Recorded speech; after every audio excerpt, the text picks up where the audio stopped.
হোক। বাসার সামনের দিকে একটা রুম অনেক বড় থাকায় আমার মা আমার জন্য ওই রুমে খাট রাখার ব্যবস্থা করে দেন।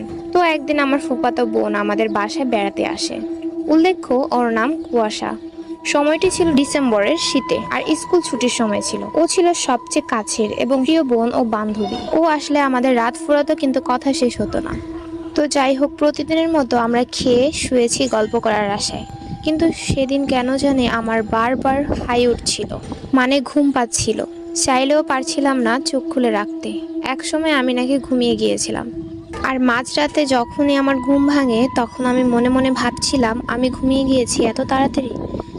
এরকম তো কখনো হয় না। আমার বেশ কষ্ট লাগছিল গল্প করতে না পারায়। তারপর আমি ওয়াশরুমে যাই। ওখান থেকে বের হয়ে দেখি আমার ঘরের দরজার পাশে যে জানালা সেটা একদম খোলা। আমার কিন্তু স্পষ্ট মনে আছে আমি রাতের সব দরজা জানালা লাগিয়ে দিয়েছিলাম, যা আমার নিত্যদিনের কাজ।